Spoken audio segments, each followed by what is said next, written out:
Mesdames, Messieurs les administrateurs, Monsieur le Président, Monsieur le Directeur général, chers membres du Comité des sages, chers collaborateurs du GIE Affaires, Mesdames, Messieurs les journalistes, chers adhérents, qui nous écoutent aujourd'hui en direct, en streaming, partout en France, et même à Saint-Denis-la-Réunion, je vous remercie de votre présence et j'aimerais tout d'abord vous adresser tous mes vœux de paix et pour vous-même et vos proches. Je ne pourrai pas vous regarder car comme nous sommes filmés, je dois regarder la caméra, côté droit. Quelques chiffres sur l'affaire si vous le voulez bien. Le nombre de nouveaux adhérents est limité à 14 760. Je dirais que c'est mieux qu'en 2020, mais nous avons connu des années bien plus fastes dans le passé. L'âge moyen est de 40 ans, 35% ont même moins de 30 ans, et près de la moitié de ces nouveaux adhérents ont moins de 40 ans. L'affaire séduit les jeunes. Nous comptons aujourd'hui 753 804 adhérents. Leur âge moyen est de 58 ans. Le nombre de décès, 10 473, est stable et représente 1,5 milliard de prestations. Le reversement des capitaux d'essai concerne 35% des bénéficiaires, soit 540 millions d'euros. Vous savez, 35%, c'est certainement à l'affaire l'un des plus beaux chiffres si nous devions le comparer aux grandes compagnies d'assurance où il est beaucoup plus faible. La fidélité se transmet. La durée moyenne de détention des contrats dépasse 19 ans. Je dirais qu'avec un tel horizon, il est sage d'envisager une diversification plus active de l'épargne. Près de 2,3 milliards d'euros ont été collectés, dont 35% en unités de compte. L'encours des contrats s'établit à 56 milliards et approche d'ailleurs en valeur de capitalisation 61 milliards d'euros. L'encours sur les supports en unités de compte approche 14 milliards grâce au contexte favorable des marchés financiers, mais aussi à la diversification de l'offre et la qualité de cette offre à faire. Les rachats partiels sont stables à 1,3 milliard d'euros et 70% de ces rachats sont effectués en ligne et ils font d'ailleurs l'objet d'un virement dès le lendemain et 90% en moins d'une semaine. Les rachats totaux ont concerné 7001 adhérents pour un montant assez faible de 177 millions d'euros. Le taux de rachat annuel diminue à 2,8%. Là aussi, il place l'affaire parmi les meilleurs du marché. Il est l'un des plus faibles. Ce qui veut dire que quand on est à l'affaire, on aime y rester. L'adhérent a été et sera au centre de nos préoccupations. Le GIE Affaires a géré 900 000 actes de gestion. 6 656 adhérents ont sollicité une avance et 11 808 adhérents ont remboursé leur avance. C'est important l'avance, parce qu'une avance, ça montre le dynamisme, la qualité du service et le fait que l'affaire est dans un schéma de prestation. Plus de 12 000 nouveaux souscripteurs d'unités de compte, tant et si bien qu'aujourd'hui, nous avons 340 000 adhérents qui détiennent au moins une unité de compte. Plus de 5 000 changements d'apporteurs, c'est-à-dire des adhérents qui ont choisi un nouveau conseiller, car à l'affaire, on aime la liberté. 325 000 appels téléphoniques. Vous m'excuserez donc de ne pas avoir pu répondre à tous les appels. Mais je remercie chaleureusement l'ensemble des équipes du GIE Affaires. Je remercie également les 2000 agents et courtiers Affaires ainsi que nos partenaires, je vais en parler dans un instant, qui accompagnent l'adhérent tous les jours. Je sais que vous êtes toujours très demandeurs de chiffres nationaux. que j'ai pu obtenir avant la présidente de la Fédération des assureurs. Alors je vous les livre sous réserve de confirmation. Au niveau national, en données provisoires, la collecte brute en France est estimée à 150 milliards. Le total des prestations à 130 milliards, ce qui laisse une collecte positive de 20 milliards. L'encours, composé des provisions mathématiques et de la provision pour participation aux bénéfices, la réserve, pourrait s'élever à 1865 milliards, dont environ le quart en unités de compte, comme nous à l'affaire, alimenté par un flux brut de plus de 50 milliards. Et sur cet encours, quelques 21% seraient encore en monosupport et 76% en multi-support. La PPB, je dirais nationale, serait de l'ordre de 65 milliards d'euros. Notre nouveau partenaire, AEMA, Abeille Assurance. Cette année a été marquée par la cession de notre partenaire historique, Aviva France, qui redevient Abeille Assurance, et je dirais que c'est un très beau retour aux sources. L'association, elle est mue par la protection des intérêts de l'adhérent, elle a suivi, examiné, scruté toutes les offres des différents candidats, et ces offres, elles étaient nombreuses, même si l'affaire n'est pas un actif cessible. Une association de 750 000 adhérents, c'est 750 000 hommes, femmes, et ça ne se vend pas. Et l'affaire s'est finalement prononcée favorablement, je dirais très favorablement, sur le cessionnaire AEMA. Pour nous, je le dis, c'était le meilleur. Et nous partageons avec AEMA un ADN proche, la qualité, l'humain, la proximité, le dialogue, le respect de valeurs fortes, le souci constant de l'adhérent, du sociétaire et de l'épargnant. Ça nous va. La trajectoire fut intense. Elle a été entérinée par l'Assemblée générale de juin 2021. Et regardez, depuis la session intervenue tout récemment, en octobre 2021, les travaux, nous n'avons pas perdu de temps, n'ont cessé de se poursuivre à vive allure. Le cadre contractuel existant est maintenu. Il est maintenu, nous allons même l'améliorer. Et notre volonté partagée est maintenant de construire dans la transparence, de promouvoir une coopération riche et de relever les défis qui se présentent. AEMA Affaires, c'est une affinité associative et mutualiste, un partage d'ADN au service de l'adhérent, une vision commune autour de l'adaptation de l'offre, des services, des besoins de l'adhérent, la recherche aussi de la performance dans une stratégie financière concertée. D'ailleurs, quand je vous annoncerai le taux tout à l'heure, j'en apporterai la preuve. C'est aussi le respect d'une gouvernance paritaire permettant de renforcer la convergence des intérêts, car le véritable paritarisme, c'est la coopération, la concertation sur tous les sujets communs au service du développement et de la qualité. AEMA, et je suis heureux d'accueillir aujourd'hui sa gouvernance au plus haut niveau, le président Michard, le directeur général, Adrien Couret, le président du conseil d'administration d'Abeille, Jean-Philippe Donneton, le directeur général, Philippe Michel Labrosse. AEMA, c'est une institution puissante, vous savez. Et l'affaire, elle est une association vivante. Eh bien, nous allons conjuguer nos missions. Et puis, regardez comme cette harmonie est belle. A comme abeille, A comme AEMA, et A comme affaire, c'est un triple A, un triple A. C'est pas mal pour les marchés. Mieux encore que par le passé, l'assureur va ainsi pouvoir asseoir sa solidité financière, de mieux garantir les fonds, et l'association pourra, de son côté, apporter son plein soutien fondé sur des échanges dorénavant intelligents.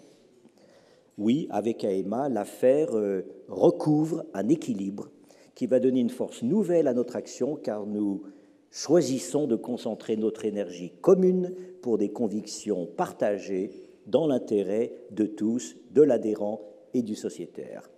Et nous attendons beaucoup de ce nouveau partenariat.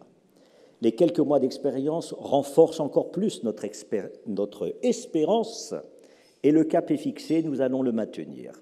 Oui, l'affaire a trouvé le bon partenaire, le très bon partenaire, pour aller de l'avant et pour renouer avec le dynamisme qui a fait son succès. J'en viens maintenant à un autre sujet, la voie de l'affaire sur le plan des politiques budgétaires et fiscales. Cette année encore, les attaques contre le cadre juridique et fiscal de l'assurance vie n'ont pas manqué et ont porté sur la question successorale. Que ce soit à l'Assemblée nationale ou au Sénat, plusieurs élus de la nation ont tenté de s'en prendre, une fois de plus, au régime fiscal de l'assurance vie en matière de transmission.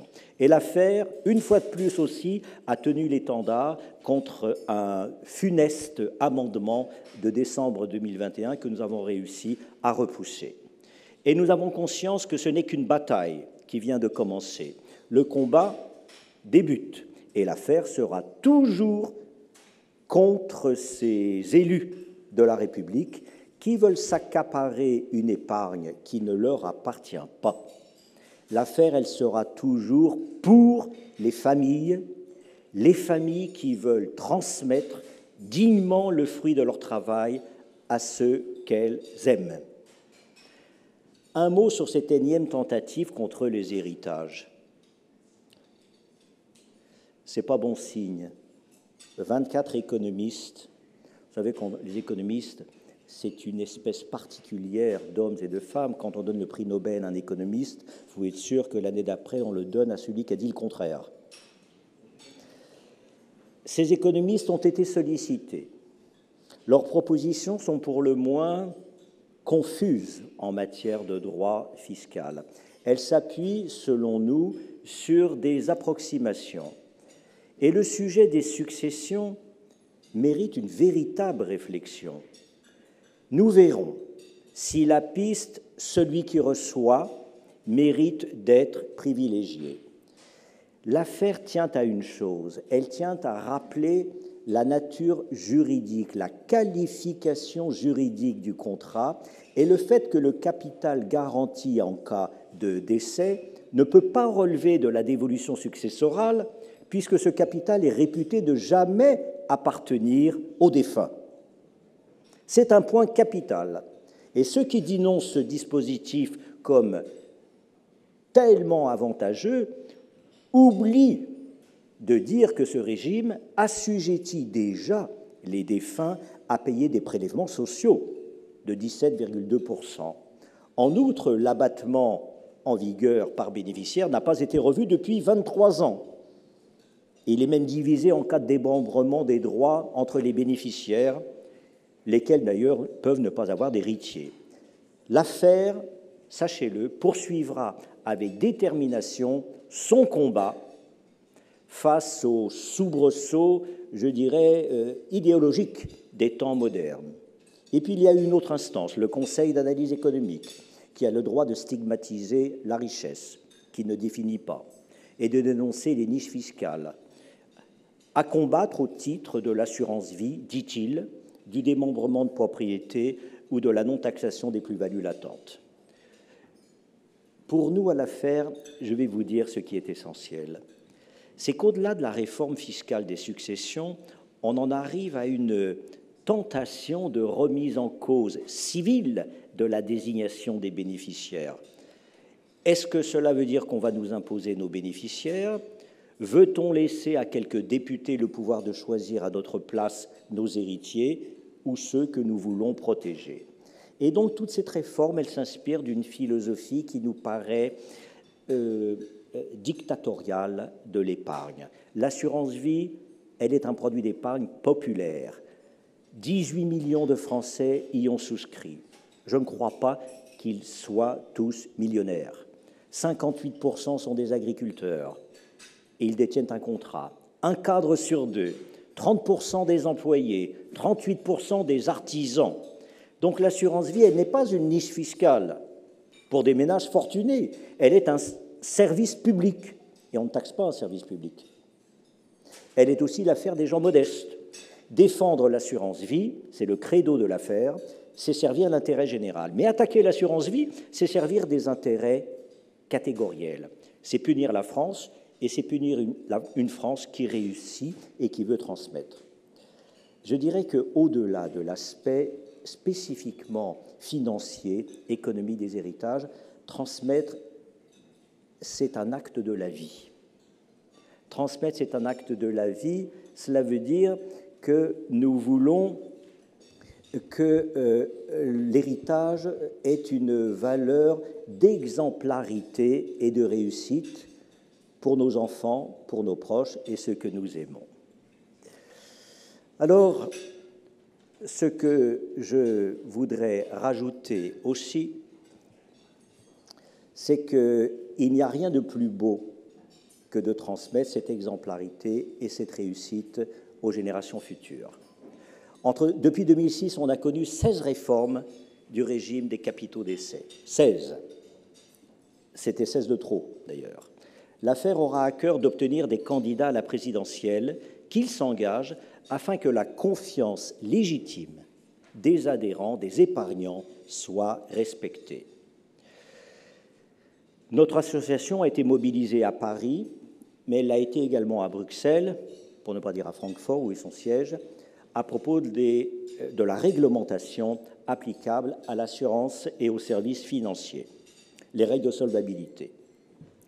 Elle a lutté, notre association a lutté avec force contre la surréglementation, l'excès de contrôle et de supervision européen EIOPA engendré par la révision de la directive Solvabilité 2, qui sont de nature non seulement à assécher les rendements en assurance vie, mais à pénaliser les assureurs comme les épargnants. 2022, vous le savez, sera aussi une année de présidentielle et de législative. L'affaire tiendra haut l'étendard des épargnants. Nous allons interpeller les candidats à la présidentielle pour qu'ils prennent des engagements sur le respect de principes fondamentaux, la protection des biens, la sécurité juridique. D'ailleurs, je vous invite tous à participer aux assises de l'affaire à la salle Pleyel le 14 mars prochain. Les candidats à la présidentielle ont presque tous répondu présent et nous allons les écouter. L'affaire ne fait pas de politique, elle aime tout le monde. La seule politique que nous faisons, c'est la politique de l'épargne. Et nous allons la respecter. Et nous allons interpeller les candidats à la présidentielle pour qu'ils se prononcent sur ce que nous voudrions être un article 1 du Code général des impôts. En cas de doute sur une interprétation fiscale, c'est la confiance légitime des citoyens qui doit prévaloir. La stabilité, c'est la confiance, et seule la confiance nous permettra d'aller de l'avant. Je voudrais vous remercier infiniment de votre attention et de votre patience. Et maintenant, il me reste à conclure sur les performances financières et sur le taux. Nous avons, je crois, 24 UC à l'affaire. Elles ont presque toutes été performantes, sauf 3 ou 4 qui concernent des supports obligataires, mais avec la hausse des taux d'intérêt à long terme, il est normal qu'elles n'aient pas pu performer. Mais nous avons des unités de compte qui ont remarquablement performé. 4, comme Affaires Action Monde, ont gagné plus de 20% de performance. Ou la plus grande UC du marché, Afesfer, qui a gagné 17%.